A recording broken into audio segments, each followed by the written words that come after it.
ഇപ്പോൾ പോഡ്കാസ്റ്റ് കൊണ്ടുവരുന്ന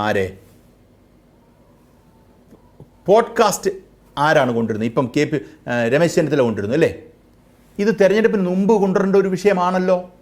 തെരഞ്ഞെടുപ്പ് കഴിഞ്ഞാണ്, റിസൾട്ട് വന്നു കഴിഞ്ഞ് അടുത്ത ഗവൺമെൻറ് വന്നു കഴിയുമ്പോൾ മാത്രമേ പോളിസി മേക്കിംഗ് എന്ന് പറയുന്ന പ്രോസസ്സ് നടക്കൂ ഉള്ളല്ലോ. അതിനു മുമ്പ് തന്നെ ഇലക്ഷൻ കഴിഞ്ഞ് ഈ 4-ാം തീയതി വരെയുള്ള പോഡ്കാസ്റ്റ് എന്തിനാണ്? എന്തായിരിക്കും അദ്ദേഹത്തിന് സമ്മതിക്കാനുള്ളത്? അദ്ദേഹത്തിന് എന്തായിരിക്കും പറയാനുള്ളത്? അപ്പോൾ ചുരുക്കത്തിൽ പറഞ്ഞാൽ അദ്ദേഹം എന്നെ മുഖ്യമന്ത്രിയാക്കണം.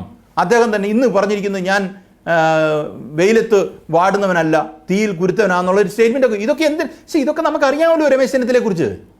രമേശ് ചെന്നിത്തല ഇന്നലെ പൊട്ടി വീണ ആളല്ല എന്ന് നമ്മൾ ഇന്ന് രാവിലെ ആരാ പറഞ്ഞത് അദ്ദേഹം അല്ലാന്ന്? ഞാൻ ഇന്ന പോലെ ഞാൻ ജനങ്ങളുടെ ഇടയ്ക്ക് നിന്ന് വന്ന ആളാണ്, ഞാൻ തീയിൽ കുരുത്തവനാണ്, വെയിലത്ത് വാടില്ല. ഇതൊക്കെ അദ്ദേഹത്തിനോട് ആരാ ചോദിച്ചേ?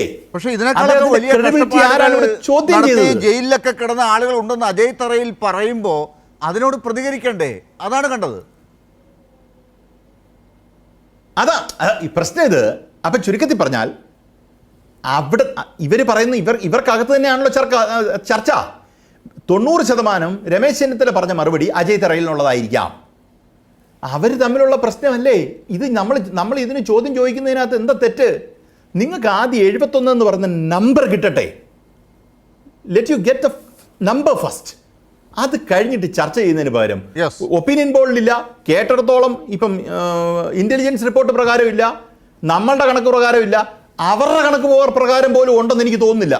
ഇപ്പം ഞാൻ കോൺഗ്രസ് നേതൃത്വത്തിനോട് പലരോടും സംസാരിക്കുമ്പോൾ എനിക്ക് കിട്ടുന്ന ഒരു കാര്യം, നമുക്ക് ഈ ആകാംക്ഷയുണ്ടല്ലോ, നമുക്ക് നിങ്ങളെപ്പോലെ തന്നെ നമുക്കും ആകാംക്ഷയുണ്ട്. ഈ പറയുന്ന ചോദ്യങ്ങൾ ചോദിക്കുമ്പോൾ കോൺഗ്രസ്സുകാരെ തന്നെ കൈമലത്തി കാണിക്കുകയാണ്.